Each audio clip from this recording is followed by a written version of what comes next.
This the link up. This the link up. This the link up. Welcome to the link up. This the link up. This the link up. This the link up. Welcome to the link up. Oh. Yes, welcome back, ladies and gentlemen, to another edition of the Link Up Podcast with your host, Mistuh King. Kana Woods here in the building today, but we got Rashid and Kalissa here. The Homo sapien in here. Yes, all of that. And we also got a special guest in the building, none other than Joachim, and last name, I don't remember. We went through this at the beginning, though. That's what the last name. Forget to ask him about the last name. Sandiford. Yes, that one. I know I've seen it on Facebook and things, but it just slipped my mind there. Oh, man. Alright, we got a special guest, like I said. Yes. Want to get right into it so that you could give us a little bit, or maybe we should get plugs and stuff out of the way. You get out of the way, yeah. Yeah. But since what's in there, you want to start? Well, since what's in here, I guess it's pretty much only me plugging. Yep. Oh, no, I mean, I got a thing, but I said let me leave you start. Okay, then. Are you two then? What? I said, are you two then? Anyways, continue. But yeah, make sure to stream the Mistuh King LP, which is out now on pretty much all streaming services. Like from the last episode, I realized that it's out on Tidal as well, so now I could finally say that it's out on all streaming. Yeah, you understand. I could finally say it's out on all streaming platforms. So whatever you use, whether it's Deezer, Apple Music, Spotify, Tidal, whatever it might be, YouTube Music, Amazon, all of them things, the Mistuh King LP is out on it. So make sure to go stream that. And Kana? Yeah, you know, like Monday, like we just say, every Monday there's Curious and John Doe. But also, I don't have the official dates yet. That's going to be soon to come. But we're going to have a Reckless edition in Rotterdam. I'm going to keep all you updated more for that. But your calendars are going to be sometime end of May. I thought like, whoa, that's a dope rap name, you know. What? That's a rapper, that's a DJ, what? But yeah, so look out for the next edition of Reckless. That going to be coming soon. Other than that, I done. Alrighty then. So, just for a little context, you know, I know you from somebody else doing music and things, from making beats and different things like that. But here, like we briefly discussed before we start recording, you're here for different reasons and things. So, yeah. Want to get into what those reasons is, or I want to get into the background? I know how much you want to divulge from how you got to where you is now. Yeah, it's always good to give a backstory. Mm-hmm. So basically, I've been practically busy with music on and off for my entire life. Something that a lot of people don't know about me is I used to play saxophone from 5 till 12. And then, yeah, you know, you get into your teenage years, you kind of wild out and you want to chill on the block or whatever, hang with your friends. And you don't play no instrument no more. You let it go. Then after I started rapping, so I used to rap with UGR CAP, and I used to go by the name of A-Loans. What was the name? That was a lot of letters just now. Yeah, so that was Underground Rebels. Okay. So UGRCP? No, and then CAP. Oh, okay. Yeah, yeah. I thought that was yeah. Kind of way you said it sounded like that was That's why you say it sounded like a lot of letters. Yeah. So it was two separate things either way. Yeah, did that for a while, started producing beats as well. Then yeah, came to Holland to study, you know, on and off, do it. Then I really got more into beats, more into mixing as well. And yeah, finally, in the last few years, I just decided, like, hey, I'll start focusing on mastering. Yeah. It was any particular reason you decided to make that switch from the beat making and the mixing to the mastering? Yeah, because specifically, like, when I would be making beats or making music or writing music or whatever the case may be, a lot of times I would get stuck. And basically, it's you holding yourself back, you know, perfectionistic qualities that you have or whatever, you're just not satisfied.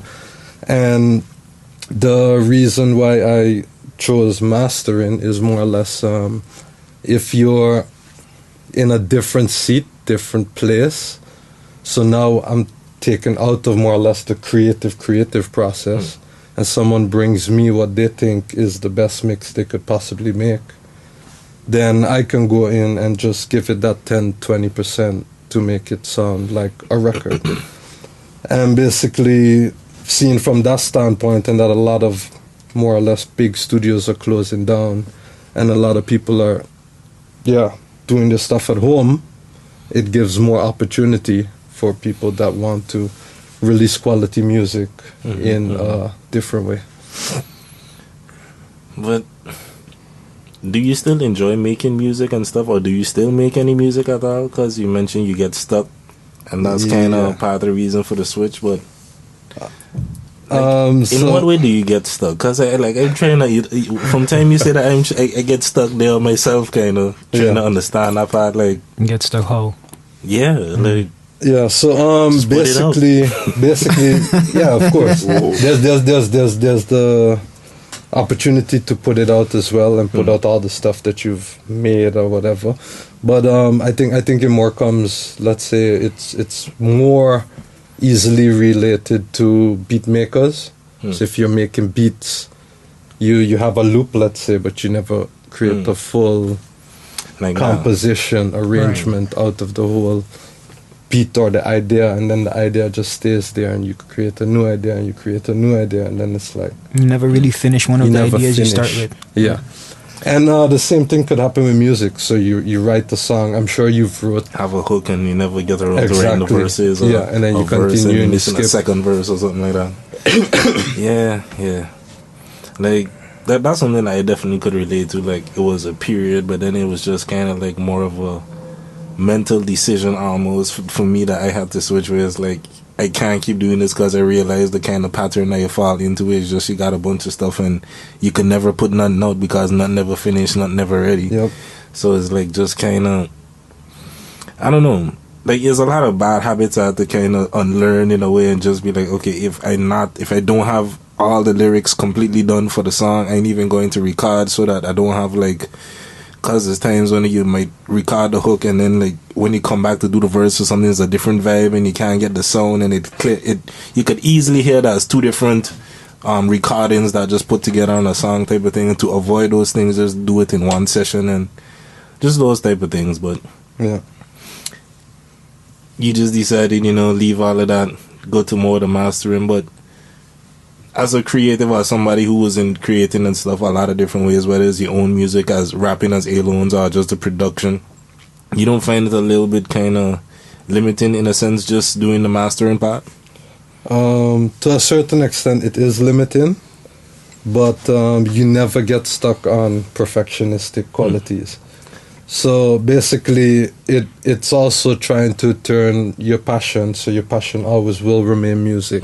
Regardless if you're producing, you're making beats, or you're rapping, your passion is music. You're just looking for different ways to make your passion pay and become something that you can actually live off of. Okay. What actually get you into music, sir? So I guess, the saxophone? Yeah, more or less started. I personally started with the saxophone.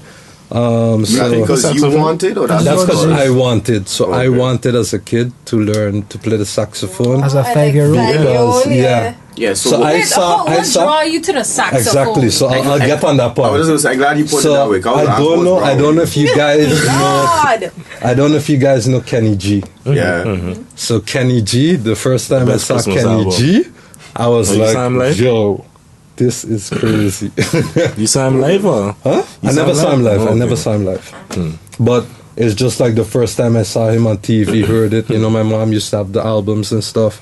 Yeah. And I was like, this sounds really good. And then I, started harassing my mom, like, I want a saxophone. Like, this, you could imagine a 5-year-old telling you they want a saxophone. I'd be like, yeah. I mean, I wouldn't mind if it was my 5-year-old. I'd be like, oh, you want to do music? Go ahead. Like, I'll definitely encourage it. But hey, what you know about being able to play saxophone? You know, people got the common ones. You know, the drums, guitar, piano, guitar. You know, put up to a girl, hey, come, let me play saxophone. That's a sauce right there too. How good I get? He like, let me play this sax for you. I was decent. I wouldn't say I was like spectacular. Like played recitals and things in front of people? Yes, I actually played one in Holland here. Okay. Because I was actually good for my age, in my age category when I used to live here as a kid.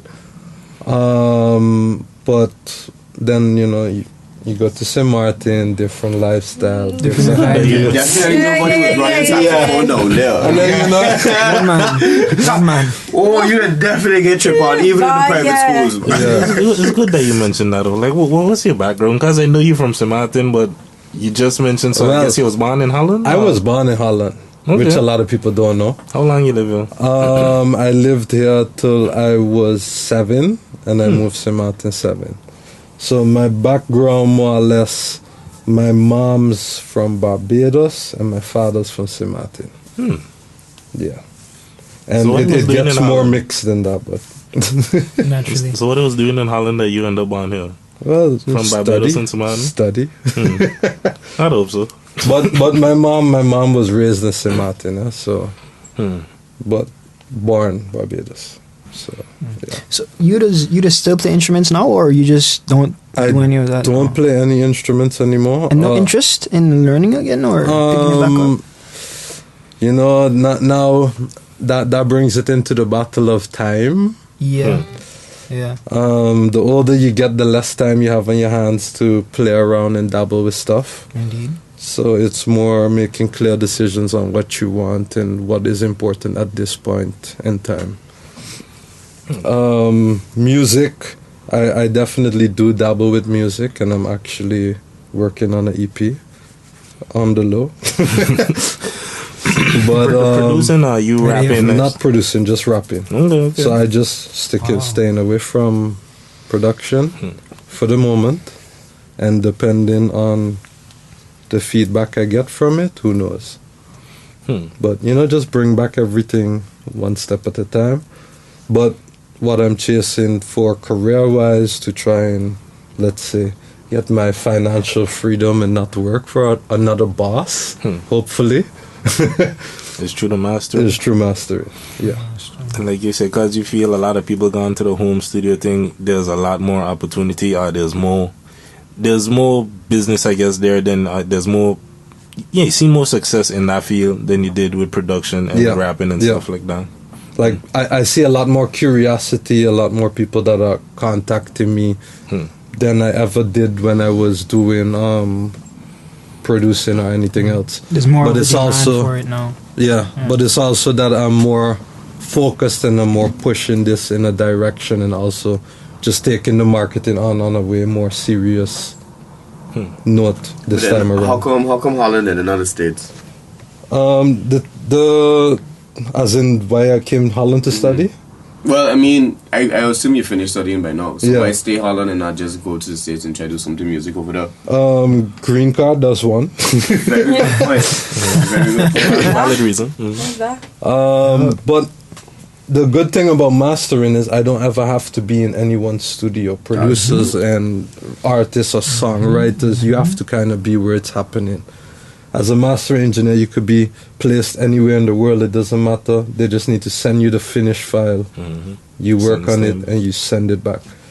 So that also made it very good for me. For example, I do a lot of work now for a guy from St. Martin, Minkizel. So shout out to him. And he's in Thailand. So he's living in Thailand.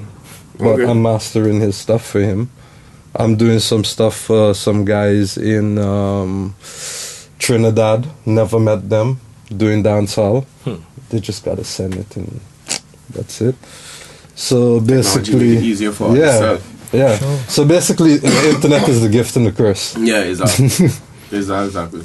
Is there any specific place where you just get your most of your business from? Whether it's like Netherlands, people that you meet like from on a face-to-face thing, or through online marketing from different places of the world, or? I definitely think the best portal now for anyone trying to do anything creatively is Instagram. Yeah. I mean, sometimes, like, for example, on my personal page a time ago, I posted just a picture I found, you know, a picture with the quote of "Love Yours" from J. Cole. And T- liked my picture. So then you're like, wait a second. You never know who's watching your account. You never know who's watching your account. Yeah.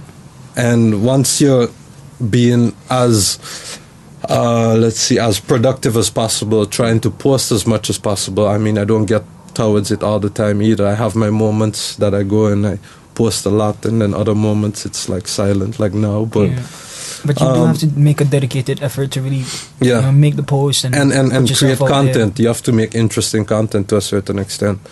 And yeah, that just continues building through time. And yeah, there's thousands of tools that you can use to build the content, to create content. It's just optimizing what's there, and it's practically amazing what's possible with it. And there's good ways of doing it, bad ways of doing it.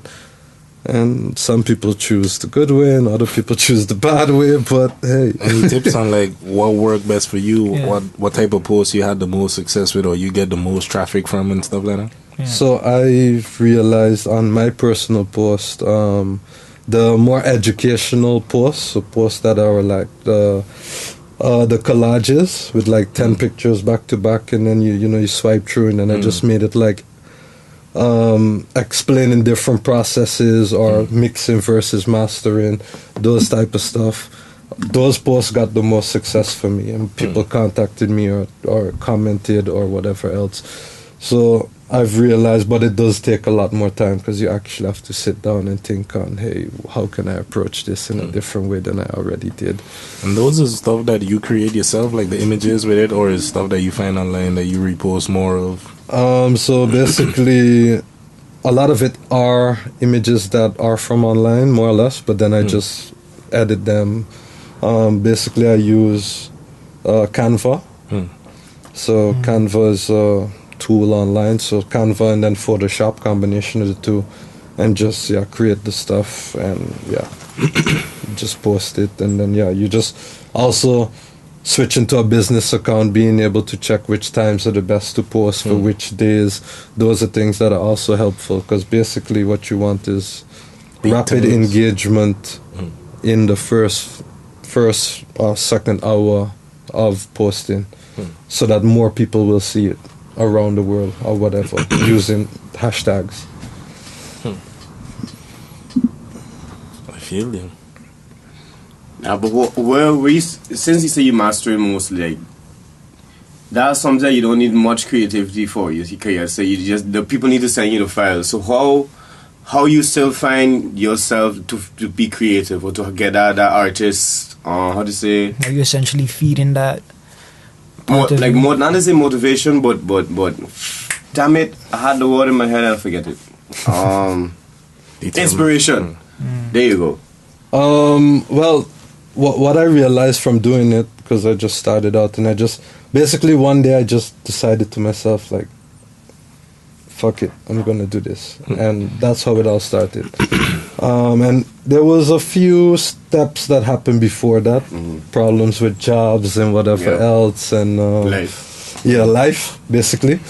And then I was like, yo, fuck it, I'm just gonna do this, try it out and see how it goes, and just continue pushing it, and stop trying to build a career that they've put for us, that the school system has taught us that we have to have.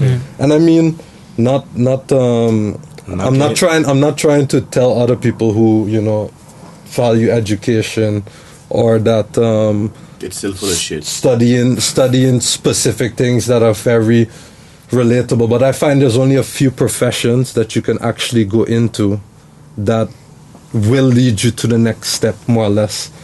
That you're guaranteed, let's say, job placements, and that your career will in this time, the time that like we're medicine, in. law. Exactly, medicine, law, finance. Those are the three I find. You take that route, you have a safe route. I would say You're IT as studying well. anything else? Huh? IT. I would say IT as well. IT is I would pretty say safe. culinary as well. too. People are always gonna need food.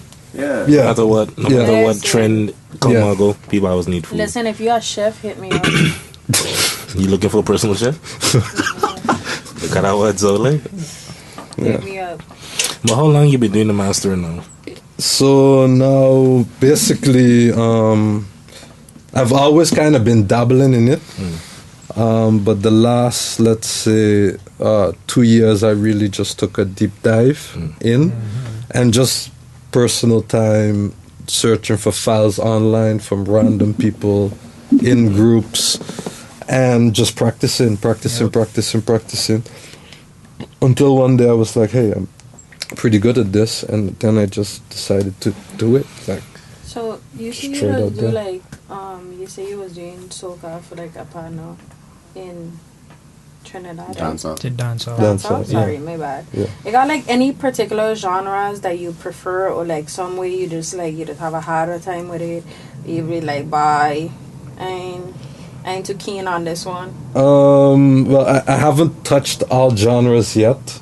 Basically, that's the goal, to get Alright. people from every genre, especially pop and stuff, get them in, because that's a lot of exposure that you would get. But there's not a specific genre that I, up till now, I've seen and, like, Had was like, oh, difficulties with. shit, what should I do? Because basically, a lot of the creative stuff, really creative stuff, is happening in the mixing stage. Mixing is a pretty hard job, and I, tip my hat off to people who are really good mixers. Especially when you get a full band recording, which is pretty difficult. I've done it before, and it's not easy.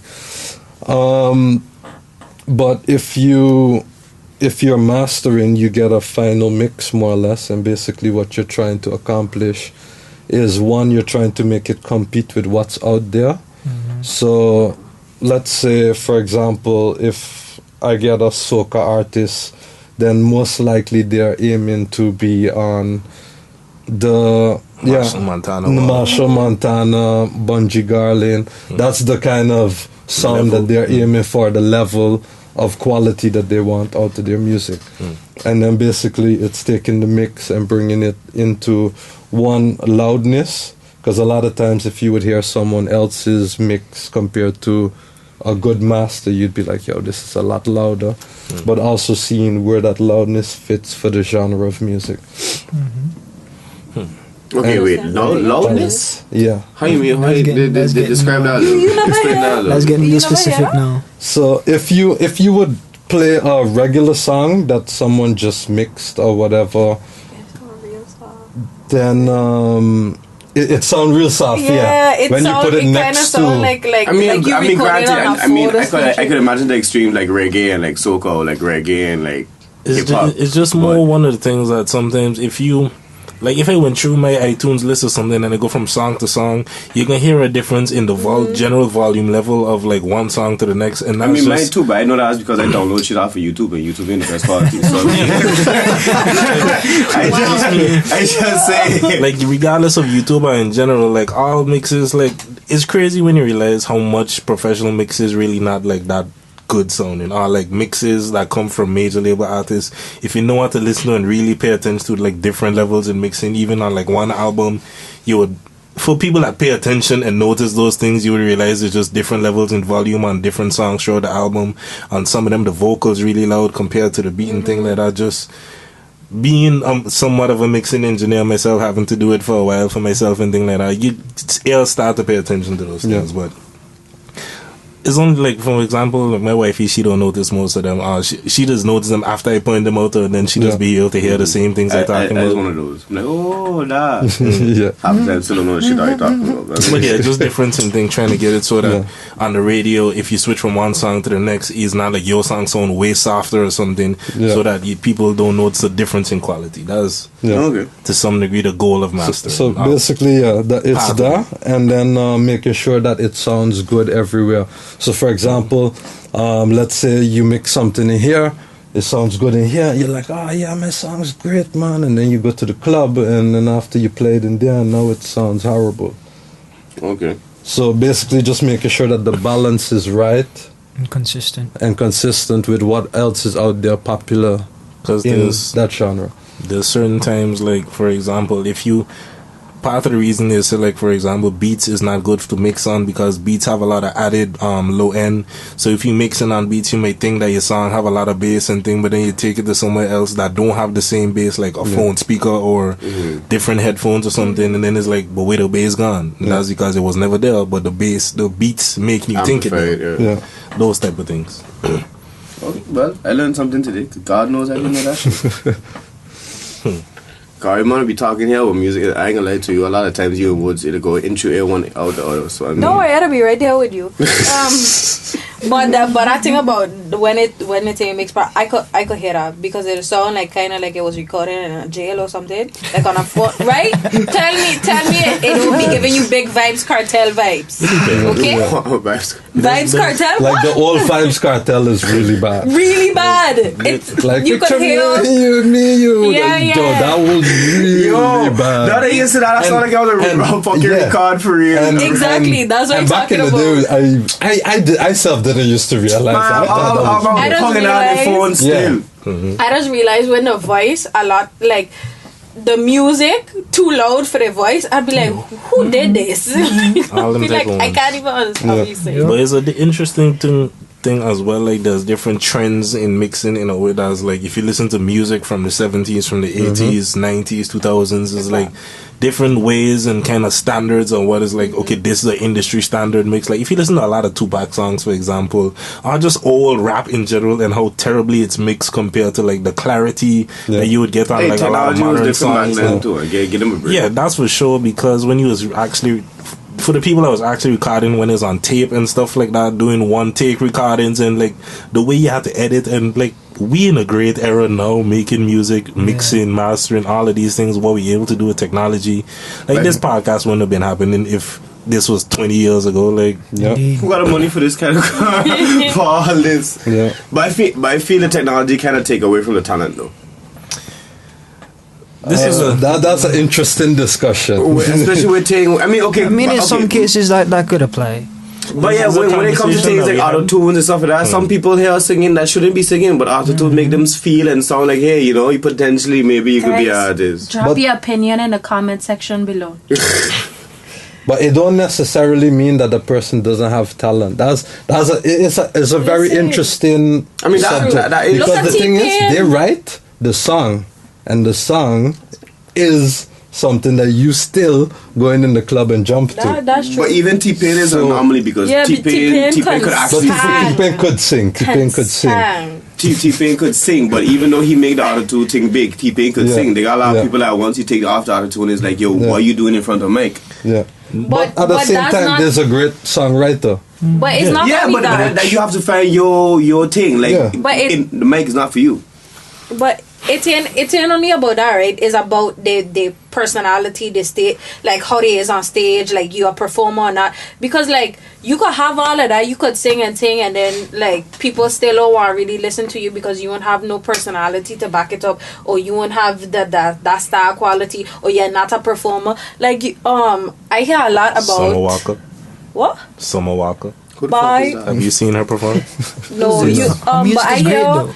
like Who- wait, for example, Summer Walker you don't is know one who of the Summer Walker Walker is? is one of the new R&B chicks that recently come on the scene, and she dropped- claims to be like socially anxious and like have Social problems. anxiety, Yeah, yeah. social anxiety basically. And when she comes on stage, she just sits there, is like a blank expression on her face. But when you hear the vocals, is like every note is on point and things. Yeah. So like she's singing great, Yeah. but her live performance is just lifeless, and she just there. She's like a person who would never sell out a concert. You understand what I'm saying? But people still I go to the mean, shows, and I show, her tour's been doing because okay. that's the people who, because she knew on the Her music scene is and really people, good as well. yeah, the music popping. But then you could still get away with it a little bit. I hear a lot of negative criticism about the Shensia show, that she's not a performer. But again, I feel like Shensia got some talent to back it up. Nah, and I things. find Find she with the could sing. Shensia performance, I don't. I hear a lot of criticism as well. For those, huh? You what? Yeah. For those, just to give context, what we're talking about since she was up here in Amsterdam in the box like a week, maybe 2 weeks ago now. Something like that, yeah. She come on. She was on stage for like 15 minutes, and half the time she had other people on stage trying to dance. I'm gonna put it that way, just to be polite. I ain't gonna go more into it.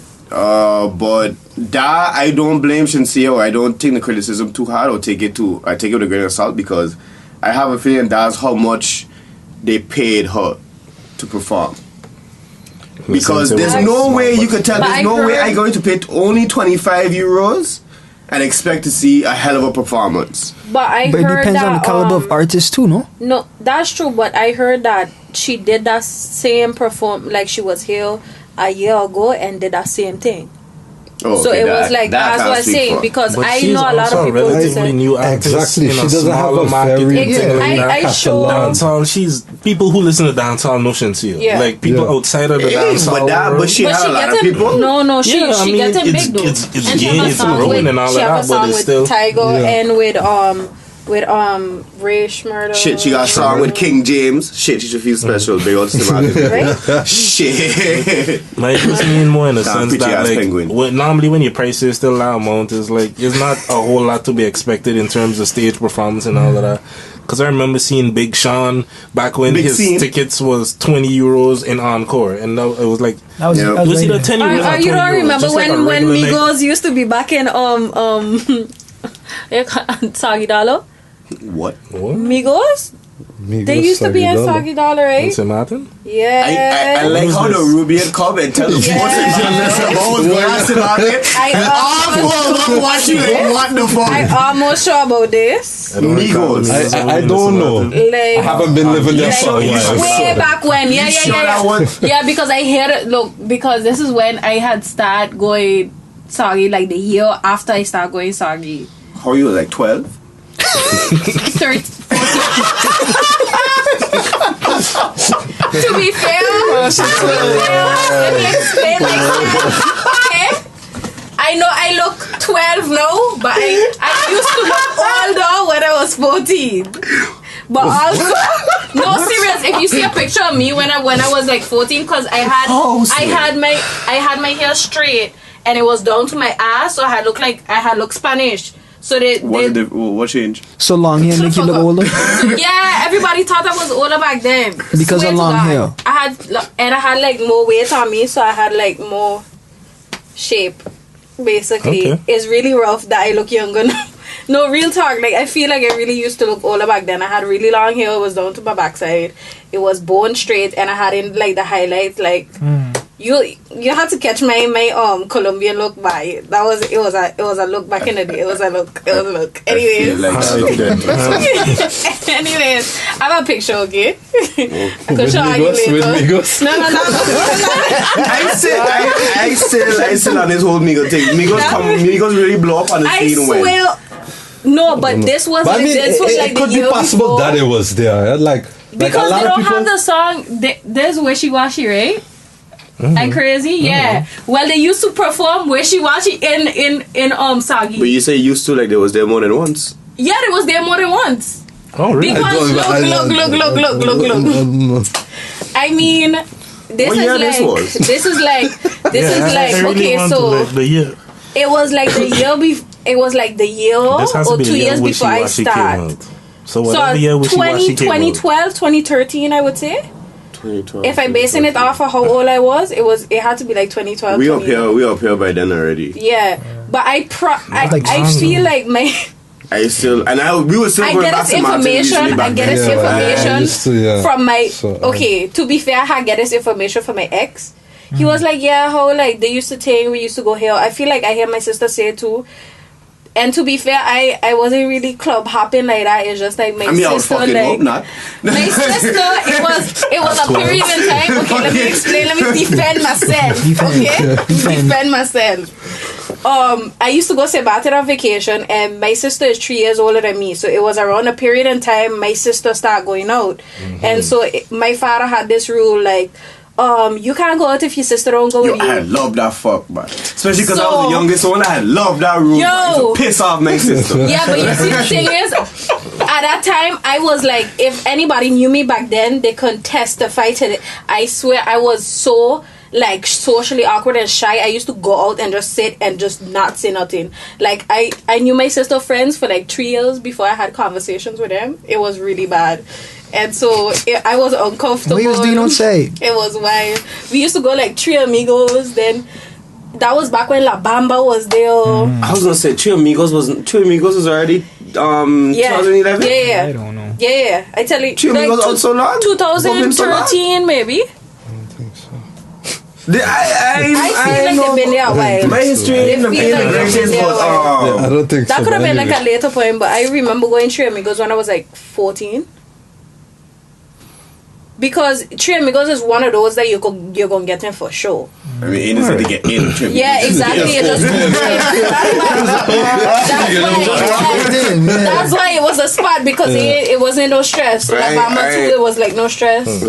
Wait, La Bamba okay, closed La down. Bamba, yeah. La Bamba, It's yeah. by Kim Sharp. I mean, you know, like we can't prove if they were there or not. I still Definitely, a lot of people that pass through St. Martin. And people don't know, it's true. And people I don't feel know. I still need somebody to confirm that somebody whole please 2016. confirm this, that Migos performed Wishy Washy in Cause that would have been a big someday. No. Kurt would have No, never but it was believed like that. back in the days. Even though like people, and back It was then there was before it was, nobody. yeah, It it was wasn't as before big. it was somebody. So it's That's true. always That is, is yeah. And if I'm not mistaken, it was the white party that they had do that at. Sorry? It could be. It could be. Soggy don't have the white party? That's wrong, girl.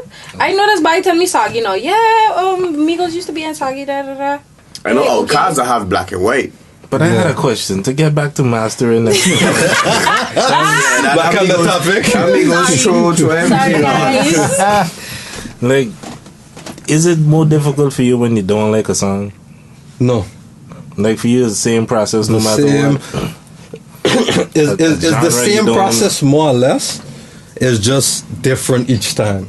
Cause I personally know what it's like to mix songs when you don't necessarily enjoy Of what course. a person is they're recorded and stuff But like that. the difference is, look, It does make it a a little song bit more that difficult. you have to mix. This is the difference with mixing and then mastering. So mixing could take, let me say, what, 8, 9, 10 hours, depending how big the file Going is. It could from take a recording to few actually days. mixing. It could take a few days. It depends how big the project is. Now mastering, I could be done with your song in an hour. So even if I don't like it, I don't have to bear through it. I feel You that. understand what I mean? And as many times you gotta replay it and That replay rough it and though. replay it just Yeah. to get that kick mix right now. Yeah, whatever. yeah, all that done already. They gotta. The only thing I gotta do is listen through, maybe give mix advice, because sometimes I send back stuff, I reject stuff. So I would like, for example, be like, hey, if you do this with the kick and whatever else, and that's where. Makes See, the job everything easier. always comes together. So all the experience I have for mixing and whatever else, then I can explain them the problem that I'm seeing and be like, maybe you should try this, maybe you should do this, adjust this, fix this, that, and then send it back, and then we could get a better end result. That's something that you would say that happen often in your 2 years of really seriously doing this mastering thing. Let's see. Often, I wouldn't say often, but it's always, yeah. Sometimes what could happen too is that I master the whole song, and then they're like, "Oh man, I should have turned the reverb down." And normally, I would, in a normal situation, somebody else would charge you to do it again, because it's like I got to do the work again now, because more or less, while I'm doing the process, I'm not doing it fully digital, I'm doing it hybrid. So I'm going out to the box, going analog, back in the box. So recall and everything is a bit more difficult. Right. But then sometimes I just do it as well. It depends who it is, what it is. Yeah. What type of analog equipment you got? And all of this is like a home studio you got, or Yeah. you go to like... So it's my own home studio. At the moment, I got 2 EQs and a compressor. and then the rest I do in the box. But I don't have to necessarily use everything each time either. It Depends what's on the necessary. song. Yeah. Is there ever times when you get a song, like, don't do anything pretty much to it and send it back, and the people don't? I haven't reached that level that people mixes are that good that I don't know what to do. So you usually have some work to do. Yeah. Yeah. I've never gotten something mix that good yet. good? Yeah. And But there are situations that do happen in the world it's and the mostly- pros. Mostly loudness errors are most like actual sound quality things you encounter more. It all depends. It could sometimes be the vocals sitting, the vocals too soft. Is mostly is balance problems. Most of the times, what also happens is most people that make music in their houses or whatever, they don't really have a acoustical treated room. yeah. And that brings out a lot more problems that they're not aware of. And then I would listen and I would hear something, or a lot what you get is the example you give with people mixing on beats too much bass, and then you got to fix the bass and tighten up the bass. So it's more but it's always dependent on the song, how they mixed it, what it is. Yeah. I mean, at this point, you're more comfortable just trusting your ears or relying on different like meters and stuff to tell you. It's I assume a mix of both. To some degree. It's a mix of both. You're always going to refer back to the meters to also check loudness, make sure, because loudness changes and loudness is perception based. So, for example, if you got reggae and you're playing a trap song after that, the loudness might be the same, but the trap got a lot more heavier bass, so you think it's louder, but it's not. And it could also be that, for example, you have your interface here, and today you have the monitor control there, but then tomorrow you have it a bit higher and you don't remember, and then it's like, so loudness is very funny in perception. Do you say that you could finish mastering a song, like, would that include like checking on different speakers and monitors, headphones, phone speakers, whatever? Like, so basically, what's kind of your process for that? I don't do the check-in at the same time I master, more or less. What I do, and this is where mastering is a bit more complex. So basically, you have to have big full range speakers. Full range speakers because you need to be able to hear from 20 hertz to 20 Ks, 20 kilohertz. And a lot of people that mix also have smaller speakers, normally KRKs or something, or Yamahas. And they sometimes they go down, depending how big the cones is as well. They might go down to 40 hertz or something, but there's a lot of energy there under that people don't realize or hear, or your room space doesn't allow you to hear it or analyze it. So when it comes to that, it's always, you're more or less just looking at the frequency response, and that's basically partially using meters to see the full balance, and the rest is just using tools. And it's more important knowing what to do than experimenting. I just mean more like, so I guess you do your mixes and stuff, and then when you get to the check-in process, like how you normally just handle that part, like so to check the different speakers. Like how many different speakers, for example, you just check it on. So me, I personally check on 3 things. So I check on my monitors, and my monitors is also because I know them and I've been in the same room so long. You also learn your room. You get familiar. So when I hear something to a certain extent, and also that I just listen to a vast amount of music on the speakers, I know when something is in the ballpark. And then then I also check just straight cell phone. Good check for vocals, seeing how the vocals are popping out, if they're good, if they're not. And then I also just check my laptop. So I don't really go to multiple speakers. True. Cause like early on, I used to do early on in my mixes, I used to do a lot more. Spend a lot more time in that process of checking it on different speakers and things. Yeah. And then kind of as I gotten old, it's pretty much just these two here. That's why it is mostly mixed on, because I don't even have monitors. Yeah. Not just partly because it's more convenient living here, because these I could just turn off the bass completely because neighbors be complaining and them type of ones. So it's like I do that. I listen to it on my phone. That's more or less it. I have like these just regular headphones. Those they help too, because when I'm traveling, got trash speakers. Yeah, when I'm traveling too, most people not listening to great quality speakers. Indeed. I just take the Apple earphones and I listen to it on the go, and then if I hear something, then it's like, okay, cool, go back, fix it. Trust me, the Apple headphones definitely do help. I don't know how I could use them things. Just as a last reference.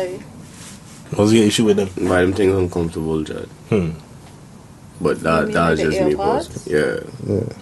Why you prefer the over-ear ones? But give me that's why I have over-ear any day. Of course, and it makes perfect sense. But thinking on the population and how they consume music, the majority of people have using that, so it would be like handy to check it on. So it's always good to check. Basically, I like bass too. You check, so that's why I like to feel the over ear. I like to feel that. You can't feel that with the in ear. I just feel like personally the over ear one's just more convenient.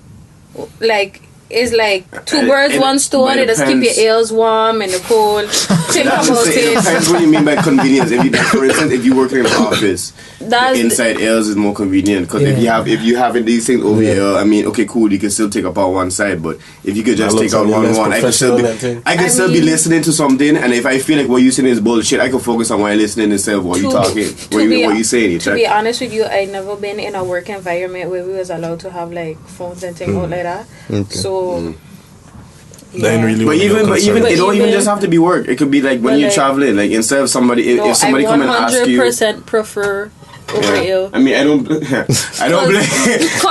I don't know if it's the way my ear shaped but like earbuds don't work for me. They fall out all the time. And then anytime I go put up my hair or something, it's like. That's why like the in-ear one, the earbud self, not like the AirPod type of ones. To me, I always need the ones with a little bit of like these. Yeah, the little cushion. Plastic thing, yeah. Those are the only ones that are staying my ear. Even those will slip out of mine. I don't. But it depends on how the headphones. It depends on the headphone thing is too. Because if they have like what everybody be wearing these days, like the wireless ones, like the thing Bluetooth ones. Yeah, the Bluetooth ones, like those ones that be just the wire, them things will fall out my thing all the time. I'm gonna be really honest with you. The main reason I just use my headphones is so nobody don't talk to me. So like the bigger ones are real talk. When I on my way, like the most use I just get out of my headphones is like on my way to school or on my way to work. I want to get in a mood like I just have like soca dance hall playing, and then I just get hyped for what I'm doing. Or when I in the gym, I don't want to fucking talk. That's why I have them on. So the bigger the better. Like really, real talk. Don't fuck with me. Just walk with a speaker.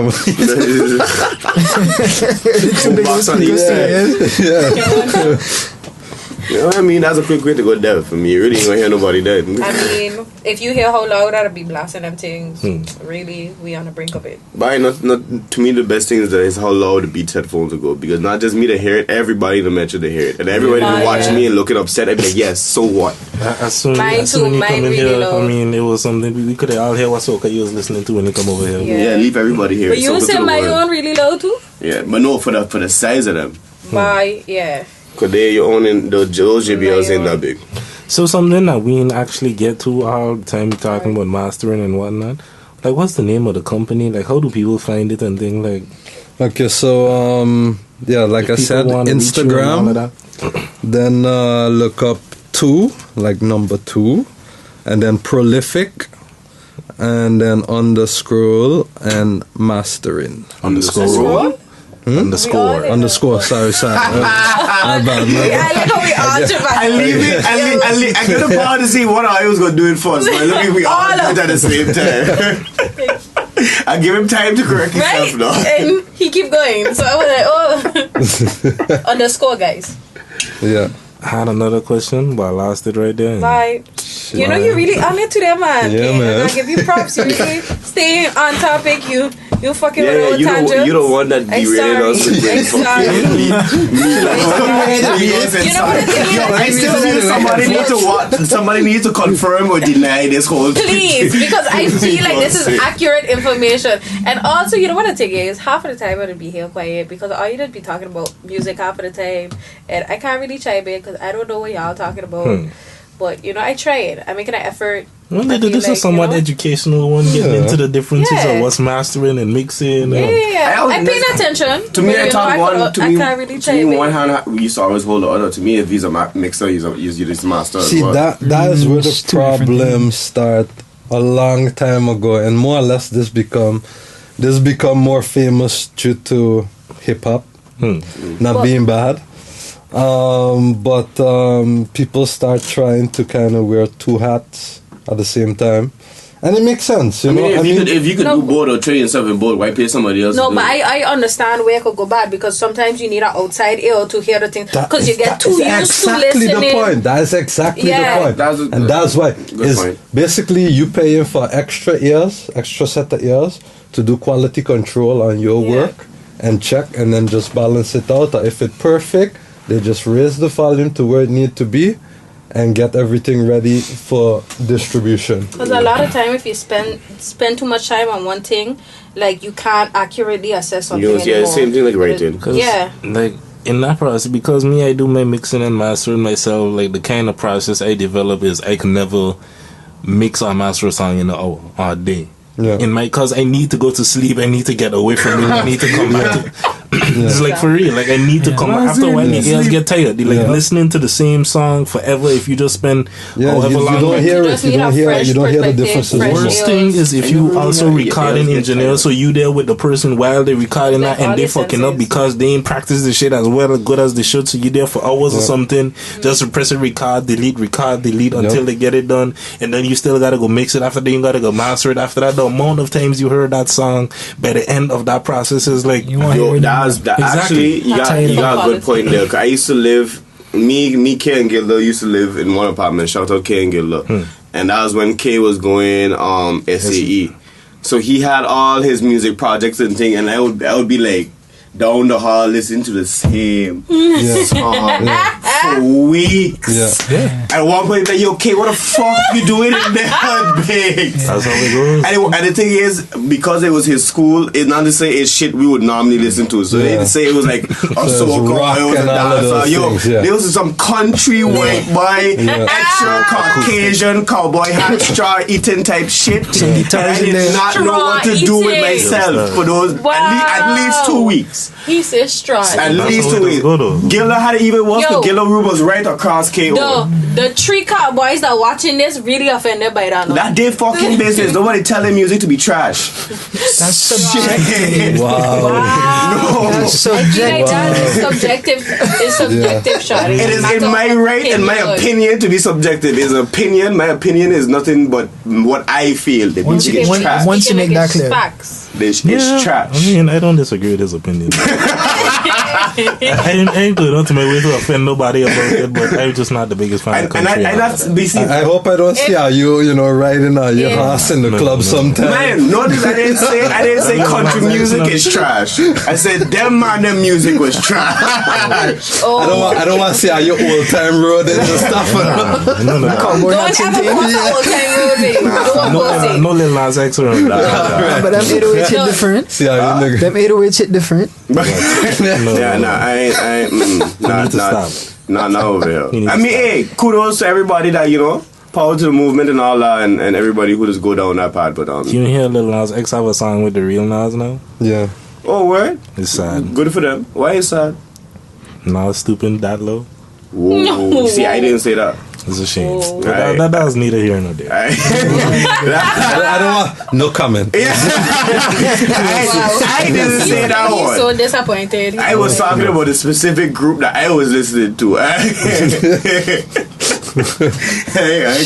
didn't even know them name. Thankfully, I won't ever know either. Because Jesus Christ. I could just imagine your frustration as well, being as an outsider, like. Or who it was, K? Yeah. He was probably listening specifically to specific things for him to fix, right? Yeah. So he know what he listening for, but to everybody else around him, it's just like... It's like, why you replaying that for? And over. And because but you see that's the thing, I can understand he got to keep doing it, so you got to keep hearing shit. But for us now, you would hear the song, bam, 30 seconds, bam, restart. Yeah. Bam, 40 seconds, bam, restart. Yeah. Minute now, bam, restart. Like Jesus Christmas, what the flying fuck, Jad? My mixing. Whoa, that was annoying. But then they That's had the some other ones. process, yeah. And the worst thing about that had make me feel the worst about, I had actually started to kind of like the song. That's a fuck up thing about it. Like, we're like, fuck this country. but it's a foot tap. That's what it starts for. We can't just say you head outside the living room and take and watch the TV all of a sudden I catch myself.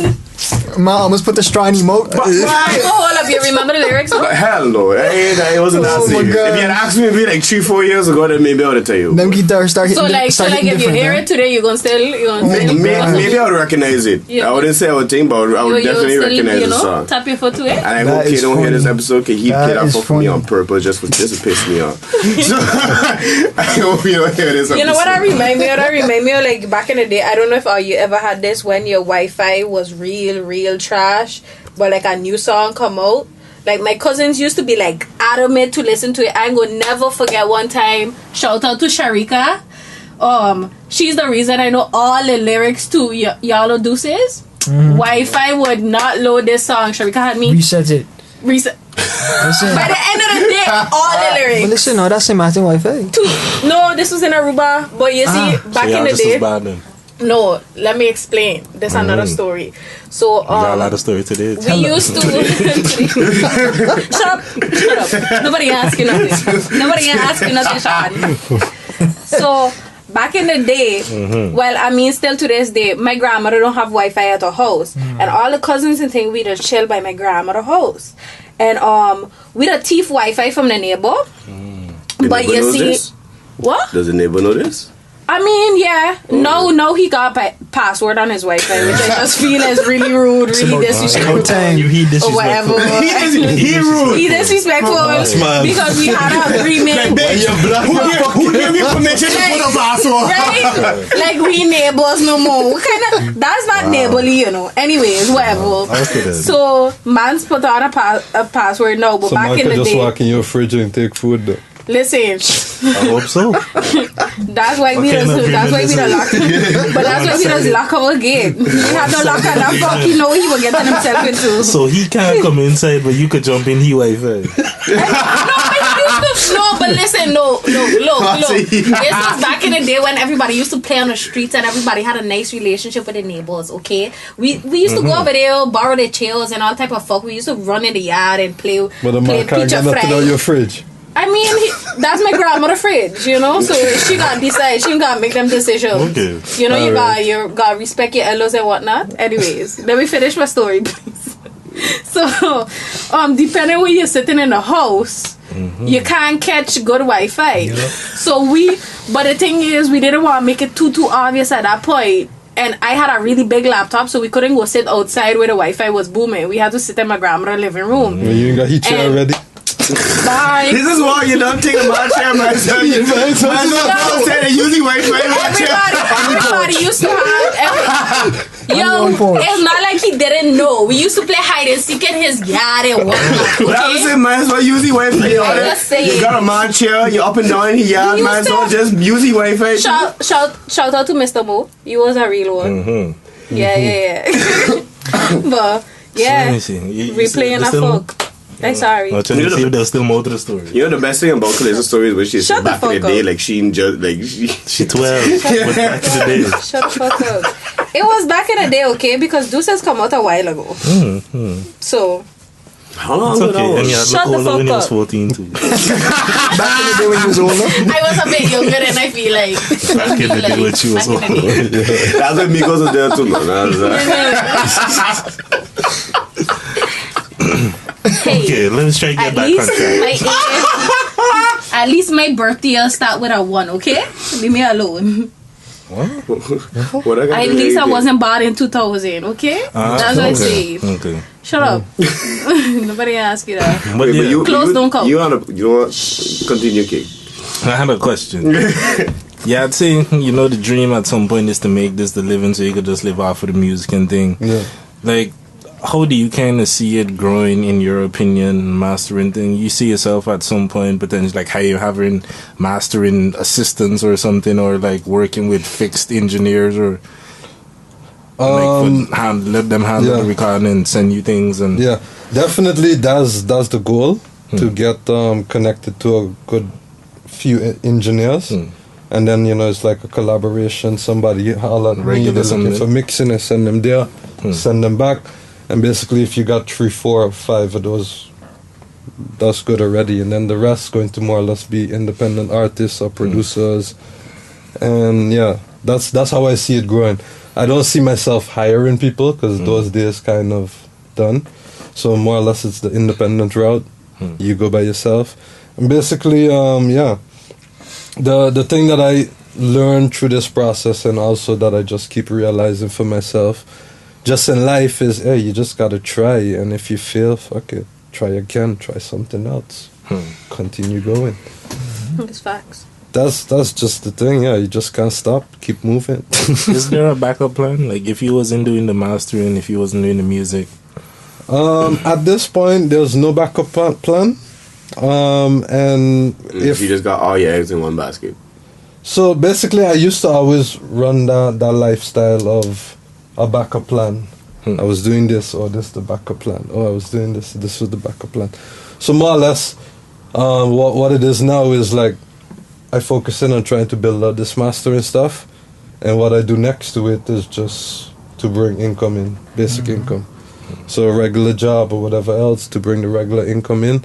But look, for example, if I, just thinking back, if I would have way back, say when I came to Holland, had that mentality instead of the, you know, the mentality of, hey, you know, we gotta do this school thing. School's gonna work out, and after school you're going to. You're gonna, yeah, exactly. So y'all about to trigger shot. Let's switch up real quick. Yeah. So basically, after realizing that's all kind of bullshit, I mean, it did bring some cool opportunities to me. What did you study? You sound like you had some negative experiences. So I studied international music management in Holland. In Harlem? Yeah. So I did that, and I was like, okay, so business study, but it's still related to me. So it was always, you see, this plan A, plan B thing. From you can escape the route, okay. I don't blame you. But at the end of the day, it's just realizing, like, in this day and age that we in, is just basically noticing, like, yo, you got to figure out a way to do something for yourself. Because if you think you're going to get lucky, like let's say in our parents' generation or generations before that, and just find a job and that job's going to stick, unless you're in one of the 3 things we mentioned before, it's not happening, bro. Everything's changing. I mean, I worked in the startup field as well. You see them come, you see them go, but everybody's trying to disrupt each industry. And this is basically what the internet is helping us to do. So basically, it's all open there, and if you go work for somebody else to do it, then yeah. I feel you, man. Like that's certainly one of them things when it comes to. It never added up in my mind how it's like I'm gonna spend all my time and effort working for somebody that could replace me if I drop dead tomorrow. It's like in the drop of a hat, whatever big large corporation you're working for. Exactly. They'll never value your time as much as you value your time. And the good thing about doing your own thing is, and I'm sure you realize that as well with doing your stuff, is you learn a lot more than you ever could have learned in a school or whatever else, because you just need to figure out how to make shit happen. Yeah. It's kind of on the go, so it's like, wait, you encountered this roadblock that you didn't know what it is, you kind of Googled, read up, see what you could find. And the internet is a blessed place. You could find all the answers, basically. YouTube, the Academy of YouTube. YouTube, the internet, but also reading, just reading, buying books. I know a lot of people don't like to read, but buy books. No, I think it was a coach in the. It was both. You're right. You're right. Wow. Okay. No, but that's a lot of things. That's something a lot of people is even in this day of information in 2020.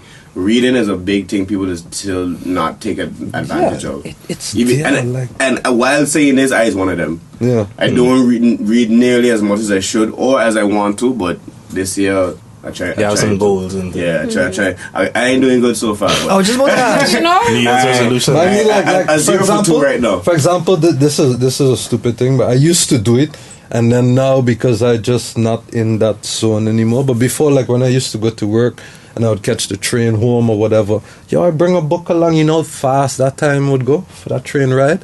So you gotta be on that train 45 minutes. It's gonna feel like 2 minutes when you're reading a book. Yeah, but And people will watch me strange, cause they ain't expecting me to read on the train. But I don't care. I used to get the same thing. Yeah. When I was reading, at one point I had to get really thing in this book. I think I must be seeing it around social media. Subtle Art Not Giving a Fuck. Oh yeah. Yo, He was when I had like that. first pick up that book, I could not put that shit down. And like, That book was written for Kana. yo, Mr. Mind I mean, Business. I feel he could have write it, so I don't understand why. It's not like he needed to take any tips. And I still got a thing. I still gotta look up the second one here make. But it's still a thing. Like watching me and how Ed's dressed, and then all of a sudden you see me reading a book, Subtle Art Not Giving a Fuck. People watch me like, what? Yeah. I mean, if you was gonna read any book, Hey, I find that's one book everybody should read. Is a question I want on this topic of like education and self-learning and all that. Do you feel like music and mixing and mastering is something that you need to go to school for? Like we had mentioned, K going to SAE earlier and stuff like that. So I also went to SAE, and in my all honest, humble opinion, I mean there's a good amount of stuff that you learn there that you can't really learn from just being online and looking at stuff. So that's like dealing with a studio desk and those type of stuff. Working with analog equipment and things like that. Yeah, but I mean that you could even learn from looking online. But it's more like To get the hands-on connections and experience. yeah, It's exactly. like you gotta spend all the money to get one So of those basically, you just pay in there to get hand-on experience and rent a studio. In my humble opinion, What do you does it think make you a good mixer? No. networking and stuff like Networking. that. Possible connections you may make there. It could, and it Alumni. depends how you have to go to that school. Like for me, for example, I was working 2 jobs and going to 2 schools. So for me, it wasn't no chilling, talking to people. It was like, okay, done there, next. So it all depends how you are in that situation to be there. Could I have benefited more my time there? Definitely. But do I think it's ultimately worth it? And this is I mean, I could be very biased and, other people could think differently. But do I feel that schools are the way? No. That's my opinion. What kind of things, Interesting. other than like the hands-on, you feel is there anything that they will really give you that you couldn't get just from Why you YouTube? get Or you like, yo, I get a MacBook for signing up.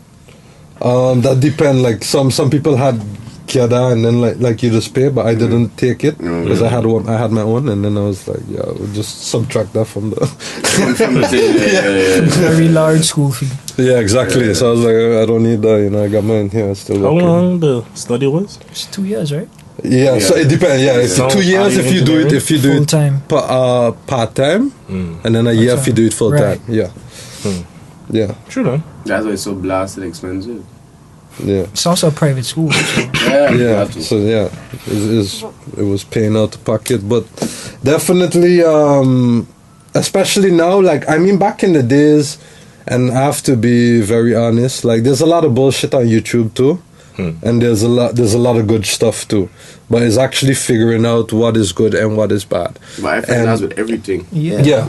Yeah. But that's the process you have to go through to Yeah. learn. And the one thing that I guess that school did help me with to a certain extent Avoid is the being bullshit. able to spot what's good shit quicker. Essentially, all they do is like streamline it, right? Because the internet Yeah. have everything you could possibly want, but it's like, how do you find exactly what you need? They done got a lesson plan there for you, like watch this video is like basically Exactly. That's what the school offers. But that's the thing. Even though they might have the lesson plan and stuff like that, is all of that subjective as well. Is what they feel is in the is was necessary in the field. What they think is going to be Yeah. important. But you could be going on a whole next tangent and be like, yo, I didn't need none of this. Yeah.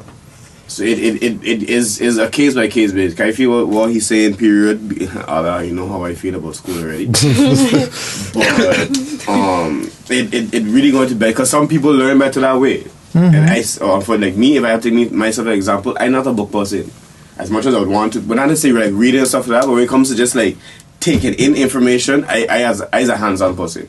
So like I have to see it, and as soon as I see it, I have to try it one time. I can't just read it and be like, oh, okay, cool, I got this now. Nah, unfortunately, I was never that type of person. And that's the thing, because look, like in all honesty, in my opinion, the school system, it basically just teaching you to memorize shit and forget it. Because in all honesty, half the stuff that I learned in schools, Only I don't half? fucking remember. To me, that's the main issue with the general setup of like if you're going at most habios, because I had like experience with like tree, but Same, yeah. Okay, wait. Different habios, or we talk about studies? Different studies in habio. Well, for me, it was habia. I had Those are 3 the different habios. I did 2 habios. Okay, no, I had experience with athletics, not 3 different habio like institutions. For me, it's 4 different studies, but 3 of them was habio, 1 of them was MBO. Okay. And yeah, so that's kind of Well, I mean, perspective. I But the general thing is like you got 10 weeks to do this one thing, and then finally in the 10th week when it's like time for exam or to hand in your report or whatever and the topic is, in that thing you finally start to understand and get a hang of it, and then it's like cool, that's the last time you can do anything without. On to the next shit, and then you just forget all you've been learning for those 10 weeks because you never dive back into the material again, or maybe until the next year when you get like And then the next year they're like, oh, you gotta do part 2, and then it's like, And okay, then let me just And then you pick up where you left off. Are you ever and you tried? remember shit about where you left off. Oh yeah, y'all, you guys are Are you- supposed to know this. are you- So we Wait, hold continue. up. Are you ever do finances? Yep. No. NAT. yeah. That's one of the main reasons it took me 5 years to fucking Closest graduate. thing I had was So- statistics. Fuck And And that's one of the reasons I Fuck dropped statistics. IBMS. Oh my god. Statistics? Yeah. I dropped it Yo. because of Spanish, dog. I'm like, what? Hey, but you had never like this bitch over there.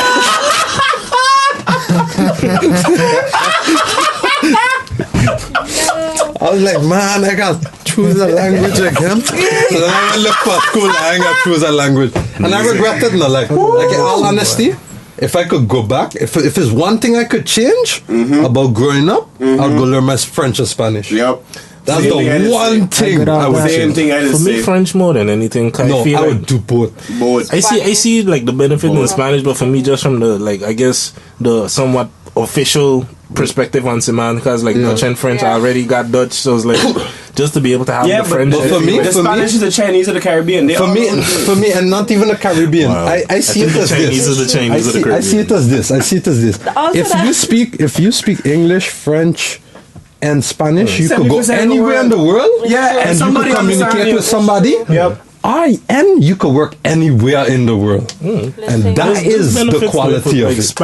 Spanish in particular. I mean, looking at the music industry is a clear place. I mean, Super Bowl just happened the other day with J-Lo and It's a big Shakira both market. dominating. Like the Latin market is a serious market in terms of like these people that get crazy amounts of streams just because of how many different countries speak Spanish and it kind of potentially resonate to the music. Like, there's certainly benefit to learning Spanish, but for me, I didn't really like the language like that. To Yeah. me, it's kind of annoying. Like, there's a different way that different Spanish people speak the language. No, but No, there's like different Spanishes. yeah. And the ones Because is they different have, like, dialects. the Yeah, ones there's on St. different- Martin is majority like Dominican Republic. Dominicans. And the way that they just speak it, the Spanish bar vibe, it's But a great first You of rather, all- but you were so I mean you rather Spain Spanish and then I don't like Spain What? Spanish. I I rather don't French. like Spain. I rather love French. that That's why I accent. studied Spanish in school. That's I the can't even most mock it. attractive. I find that's one of the most attractive accents. There'd be a head on the Like, S. exactly. Like I find Yo, say the fucking one, Dad. But yeah, if there was one thing I could go back and get, it's those. That would be the definitely if I could go But- back, those three. But yeah. But that was fucked up because Dutch for in me, school, I don't know how it was in Sebastian, but like in Aruba at least, we was getting like Castellano, like the Spanish from Spain. Yeah. And then, Aruba full of like Colombians, Venezuelans, and Dominicans. So what we hearing on the street is not what we getting in the book. And then it used to be like arguing in a class, but no, you're fraud. This ain't what it says. And but it's crazy too. it used to be white. It's crazy how she say that as well, because I just hear now at work how the Spanish people from Spain that have such a difficulty, or not difficulty, but they just have to keep aware of so much of the Spanish, because the Spanish from Spain is not the same as the Spanish from like Argentina, it's and true. even the culture where the Spanish is concerned is different, so you have to keep that all in mind. Like, I mean, it's the same with every language. Yeah, English too. English. Same as I mean, English. UK, just UK and US. They don't understand each other. If you go certain places in New They don't York, understand each other. It's true. I was gonna say something, but a lot of our Jamaican shit, a lot of our English, shit, I heard like Australian English, New Zealand Dominicans don't pronounce S's half of the time, which is a problem in Spanish, where S can mean the difference between but it's stop. you and them. What? The bus is always a stop though. No, you forget the E. You forget the E is estope. Okay? El bus driver, vas a estope, please. Oh, you terrible! Are you terrible? Estope para mí. All our Dominican viewers gone. No, all of them know it's true. It's That's the shit. All of them know it's true. But bus driver, bus estope. You see, I stop a long time. Can't He's still going. Yeah. I had a lot of Spanish influences growing up. I bet. Man. But I completely agree with Joachim said. If that's something I could have done, or like go back in time and do, apart from investing in Microsoft, I would definitely. I would have do Bitcoin too. Sorry. Okay, yeah. Microsoft, fuck that. Yeah, but Microsoft is way back then. Yeah, I talking about like Yeah, our Bitcoin. times, like. There's many companies. Bitcoin. I feel I would have 2009 come home and be like, yo, look, 20 euros, dog. Just for one of my. I just here go out this night or something. You think I that feel much? how you. I would have gone back in time, been Elon Musk's classmate or some shit like.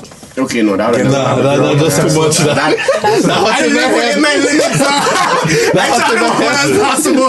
I trying to be smart like this one.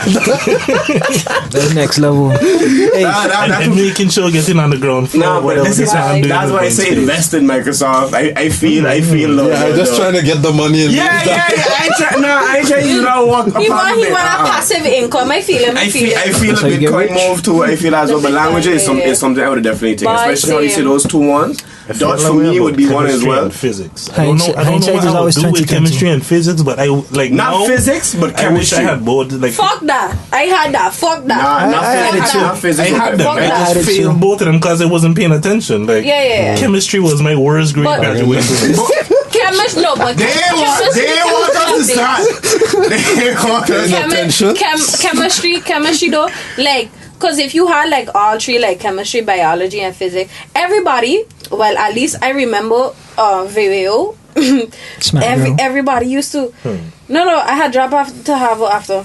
Remember that? I remember you still went up there. Yeah. Smart But- people. Continue your story. But yeah, I remember walking out to like VWO final exams for chemistry, and everybody was like, "Buy that thing, fuck me in my ass." Like everybody walk out like, what the fuck was that? And then it was kind of like bye, and then usually it used to be at the beginning, so after that you was like, I don't even want to do this shit no more. Kill all the motivation. Lose all the motivation. Yo, that shit used to be tense. Because chemistry, and I mean biology too, of course. But I feel at least. Biology is not difficult. It's just No, a but lot. you have to understand. But I was gonna say, but to me, biology is a little bit different. But chemistry and physics, them is something you can't just bullshit.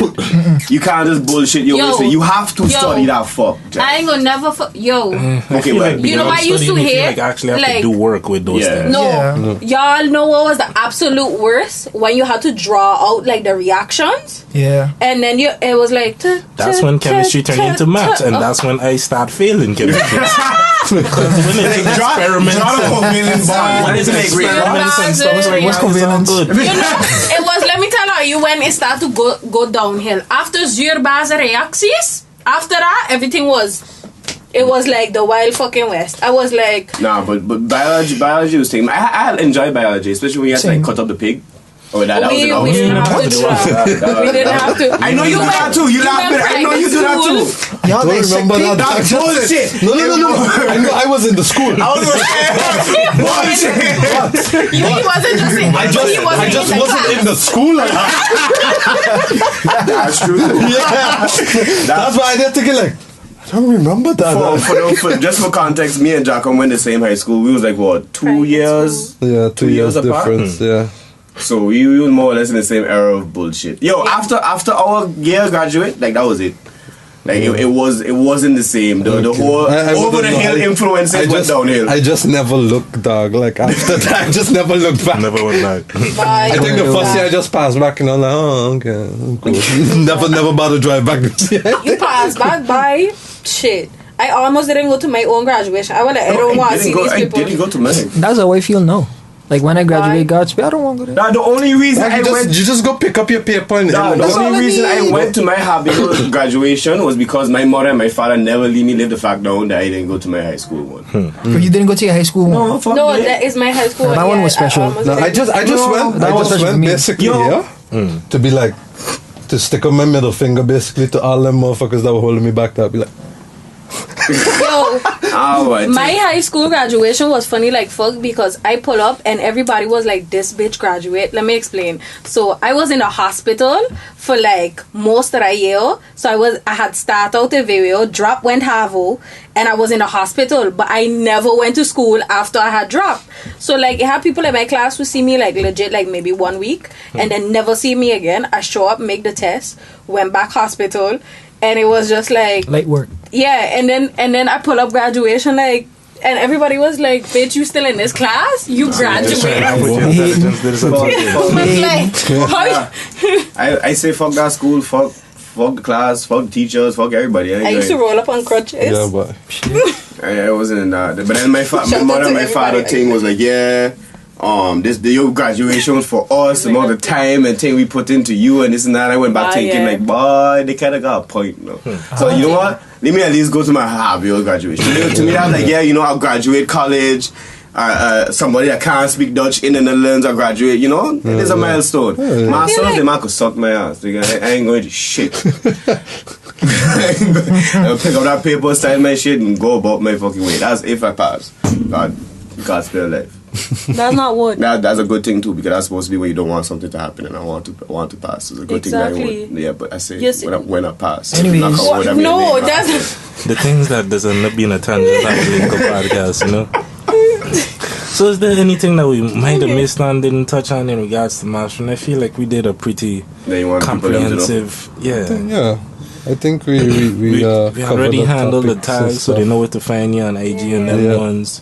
Like, And I guess this is just me personally saying something like, don't be afraid to reach out, say something, because I know a lot of things, especially with the island people. We got a lot of egos, and in these times, we just need to drop that ego and just Close mouths don't get ask. fed. Exactly, just ask. Maybe we could work. Maybe we could do something. You know, I could be flexible. Just, you know, have a good product and be serious about it. And, you know, don't show up with, for example, a beat that got tagged. Why you buy the beat though? You know, like get it official and, you know, work on it, make sure it's a good song, and hey, who knows? I ain't gonna lie, I kind of still trying to like break down my whole ego with like working with other people is concerned. Because it has something like by fuck that, but I ain't going to talk to that person where, you know, they feel that yeah, you know, I reached out to them and the guys, and it's bullshit. It's the thing is absolute true. bullshit. That is true, and the thing is too. Like, I went back and talked to a few people, and I big them up when I see they're doing good stuff, just because I feel they deserve to hear it. Because I said something way back, for example, and a good example of that is Solo Queen. So. Okay. Like Solo Queen, I went back to her and I said, hey, I can see your vision now. Continue doing what you're doing. I like it. You know? Shout out Solo. And I said, if you want to do something, let me know. But you can't really be surprised if you tell you fuck off. Of course. And if she had said that, it's fine with me. Okay. But at the same time, I'm man enough To say to step over and tell her Put that ego to her aside. face, like, yo, you know, I said this back then or whatever. We didn't always see eye to eye, but where you going now and how your stuff reaching artistically, I feel it. I have a little question. You think like maybe now is like a little extra incentive to put your ego aside since you don't have like a plan B. So like this is the only plan. So like you kind of have to like. Not necessarily. It's just more, growing up, becoming, and also just experiencing the world. Like just traveling, seeing, understanding different cultures, seeing how other people interact with each other. Like how you say growing in general. It just broadens your horizon, and then you just approach things differently. Like if I would still have the arrogant ways I had on St. Martin, that just wouldn't help anything. So it's just about understanding, like, hey, that was cool back then, maybe when I was a teenager. That's why I tell people travel. And, you know, now it's just being older and understanding different things and seeing that, hey, things change, you know. You just realize, hey, other people change too, and they realize as well, and, you know. And some people out here just got a vice grip on their ego, refusing to, like, you know, let go that of has that. a big island something too, and I'm saying just St. Martin, but like island in general, like any island. Yeah. And I think honestly a big part of that comes to when a lot of people stick in the groups, and you don't look outside of your group. I gotta say, I appreciate you actually being somebody who practices what you preach, in the sense that it could have been very easy for you to like not decide to come up here or move a different way when you see me, based on like situations we had where it's like I ask you price for the beats and things, and then when you hit me back with a price and never respond and shit, now it's my bad on my part, but you know, I just ain't had the money and them things to pay for the beats that I'm out selling. I understand that. But at the same time, it's like, hey, looking past that, and also those things is learning moments for me. So all those things help me, but also help me understand, like, hey, this area that I working in right now ain't really working. So maybe I should start thinking about other areas.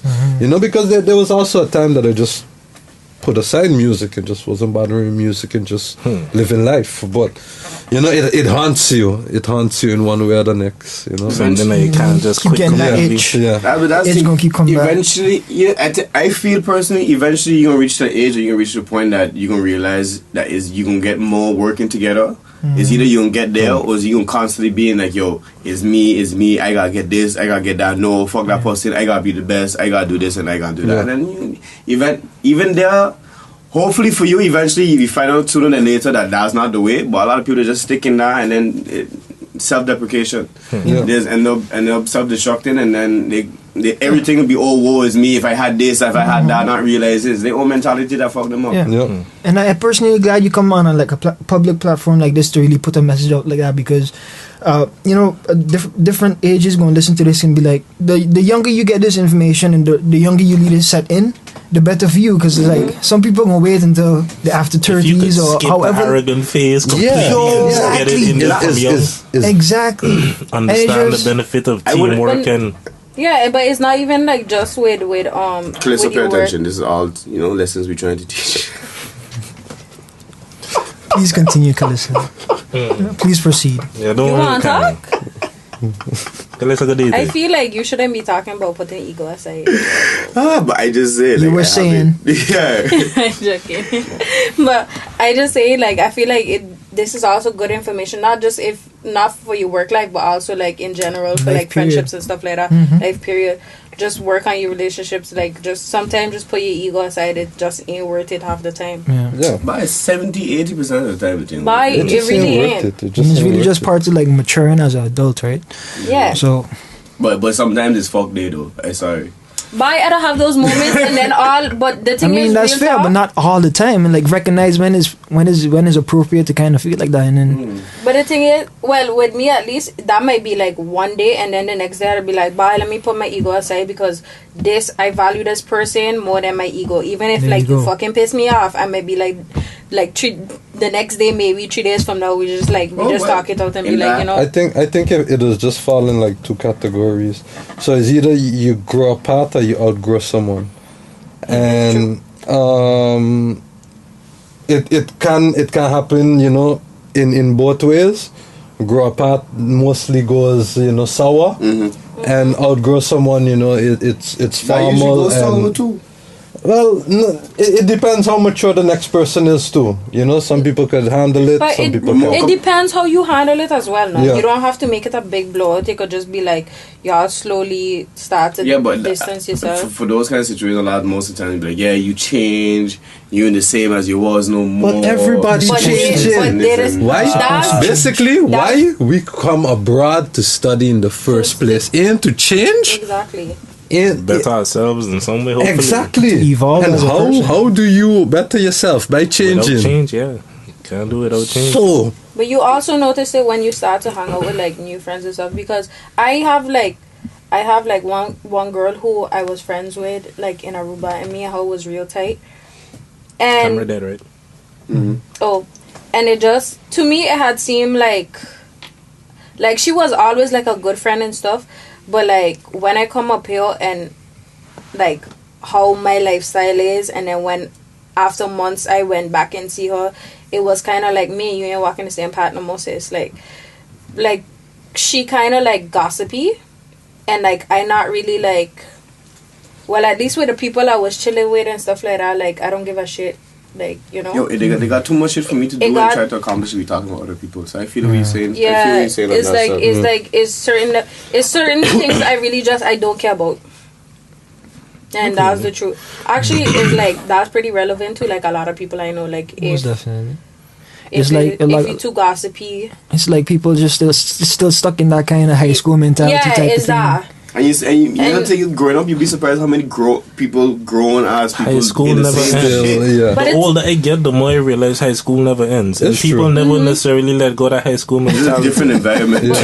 Yeah. We just saw Nikki and Meek on social media You're right. the other day. Grown ass You're right. people, high school never And ends. Especially in the entertainment industry. Exactly. Especially the thing internet that I too. But you're right realized, for that, looking back now, Yeah, stop it. Yeah, I start treating this whole entertainment, so music, especially the music industry, I start treating it as high school. That's pretty much what it is. I start treating it as high school because basically, like, I'll give an example. I was walking through the city sometime there, and I bump into what his name is again? Oh fuck!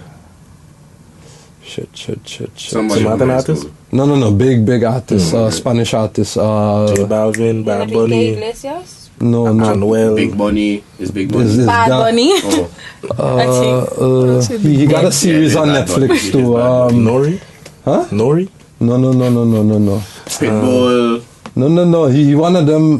What? I can't believe Nicky Jam. So I bump into Wow, Nicky we Jam say in the everybody start. but fucking Yeah. Nicky Jam. Yeah. Wow. So I would have never guessed Nicky Jam. So I bump into Nicky Jam in the start. Nobody noticing it's this man. So I like, well, no, cool. So he see me watching him, but like I know I watch the documentary stuff and stuff. I know the man street dude and whatever. So I check in like I can't roll up on the man too quick here and try and think something weird going on. You check. So I like cool. So I watching him. He watching.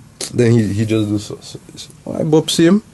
And I stay watching, so he checking like, why are you still watching me, dog? So I just like, okay, so how to approach this without asking him for anything. You understand? So I hit the man up, I tell him, hey, I say, how the music going? He watch me like, okay, yeah, man, it's going good. He like, what you doing? So I like, yeah, this master music, whatever. He's like, oh, really? The man just give me his number. So what the So fuck? you just got Just Nicky like Jam number. So I get his number. Just So like then that. he hit me because this is the high school mentality. Instead of being like, yo, I trying to get on, dog. Set me up, dog. You just shut him out like cool, dog. Like you ain't nobody, dog. Like you just another No, it's person, not necessarily basically. not to say he's nobody, but treat the man like a person. Yeah, That's the just thing. like like yo, the man got things going on in his life too. What you know about his life, what you ask about that something. But then I start realizing is everybody kind of looking for something. So when you start focusing on what people looking for, then is when you got the key to communication, basically. I wouldn't necessarily say like high school, but I just treat me in personally, I treat everything like politics. Everything is put in I am from the politics, you know. Okay, maybe that's more thing, but Yeah. to me, no matter what, anybody is friends, business, relationship, everything got some kind of political thing in something. Everybody wants something. Of Everybody course. trying to get something. That's Everybody true. trying to get That's true. want to be like in some type of aspect or not. That's true. That's how I see it. That's Yeah. how I see it. But that's the thing too. High school was a lot of politics. But high school is High school politics. High school is You politics. tell me he, cause this Oh, one you always can't got talk- weed or something. Yeah. You know, you tell me she, cause she cool and she always. She know all the popular She know all girls. this, Or she yeah. know all the I parties like- and them kind of politics. Right, Shout out to my core like 4 high school friends, and we still friends. Are you the real ones? Like, you know what I this shit- cool with a lot of my high school friends still too. So- but I don't but know it's about like- that. No, but I in was that like, I same was boat, really but- like, I used to fuck with like a handful my of high people, and I school still fucks with them. my white boys, I still fuck with my white boys. I- Kyle, Nico, I Matt. ain't in the yes. same boat. So but- high school is where politics start. But yeah. Is That's that where you get your introduction to- maybe because I was class president at one Don't point. lie, we all had this conversation that we all befriend a little weird kid in the class who looked like he, you know. Yeah, but one day that's hit politics me as with well. I try not to exactly, die. that's politics. I try not to get You shot had up one in of like those 5 in class, years. Richie? Like You I had one of those in your class? I had several. Maybe that was Rashid. Yeah, maybe he Rashid that was one kid. of them. You know I that wasn't- little weird kid that I was that quiet, but I used to wasn't flip weird. tables and go sit in a fetal position, rock himself. I was weird. Kana. But half the people, half the Okay, people in my I kind school of was lost. good. What's this whole Rashid topic the whole time? No, because we used to have a thing like we had a topic earlier before that we used to always watch out. We used to always befriend that one creepy ass kid in the class. That We looked never- like he would shoot up We his never own. know that little nerd and thing. Yeah, you never yeah. know. You don't come out with a fucking AR and then. I never Yeah. found that threat in NPC. Anybody who move in a little You never straight. what? You ever what? I never felt that threat in NPC. We had a few of those. A few. But you don't know what's going on in We NPC. had more than a few. There was one dude in NBC that I remember that people just cool with him because he's like weird and you never know what was gonna happen. Yeah. And supposedly he had like a kid list and certain people that was on it and they, like I almost That called was- out a name. That I was just that need to was say thing, name yeah. because I don't know if he's listening. We had one thing too in my class, yo. We had one. You remember? Shit! You remember? You remember he? Thing, yeah, brother, a brother. He had a brother, yeah. Yo. Look great. Wow. Look great. Man, I used to legit see this man coming this way and go down the steps and go the other way. Oh shit. Go take camera out. Oh, yeah. But no, yo, this man was beyond creepy, Judge. That same shit you just be doing, I just be doing too, and then whenever I just see the video, I'd be like, Kalisa, what the fuck? Because I just be like this. It had a time my pants was ripped. I was like, this the whole episode. Like, girl, get it together. No, but them people is the scariest ones though. But you see, in our school, it wasn't. Half of them was weird. Cause half of them had money. So like it was a different type of weird So than the NPC basically, type they of would have weird. shoot up the school and get away with it. That's what you say. Yeah, They would some have of had the them. lawyers on lock. Some of them. Bye. Some of them People would definitely never had that privilege. I glad. But I nobody think in my we're school running out tried. of things to talk about. Like, Yeah. just going all over the place. So I think it's about that time we kind of wrap up this episode. We're an hour and a half in. Yeah, it's So long enough. the camera dead and all of that. So I think we're ready to wrap up. So if there's any last words before we go, plugs already handled. So Yeah, Giacomo, anything else you want to tell the people? No, man, they're good. alright. So to everybody, make sure check out Too Prolific Mastering. There's an underscore somewhere in there. I forget exactly at which point, but put But I'm that sure in you on type it in Instagram. that you'll find it. Yeah. At the end, right? Follow this man on IG if you for all your mastering needs and whatnot. And once again, check out Mr. King LP. And with all of that being said, people, we'll see y'all the next time we link up. Let me tell you what's on my mind. Documenting my journey through my rhymes. Every time that I step into the booth, I just gotta spit my truth. Cause what else could I do? Let me tell you what's on my mind. Documenting my journey through my rhymes. Every time that I step into the booth, I just gotta spit my truth. Cause what else could I do? Remember Nipsey on that press run while bump into that victory lap. Thinking about my moment. Anxious, I'm like, give me that. Prepping till the day comes. Grinding late nights, making beats every day.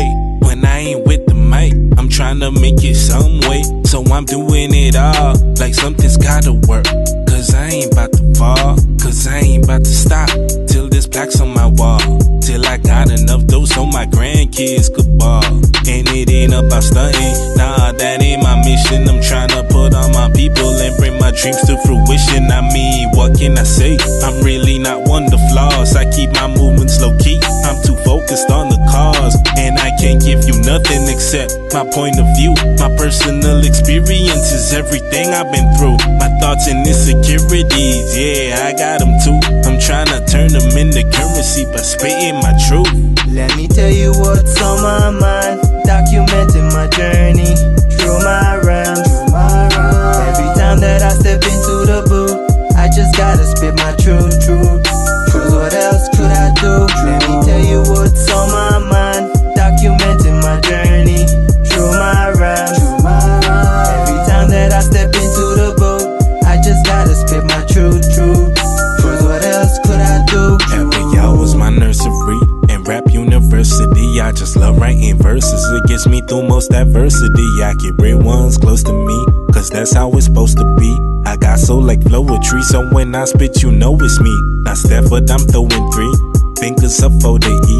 Cause no matter where I be, I'll be there with me mentally. My girl is a rarity, want G's like the treasury. They don't pump this shit enough, these bars are too heavy. G1 a verse is gon' cost a fee. Tryna be where the bosses be on the mic. If you crossing me, that's bad luck like you lost a key. You gon' need you a glossary to decipher these bars. Yeah, my swag be so saucy, you swear I'm shopping on Mars.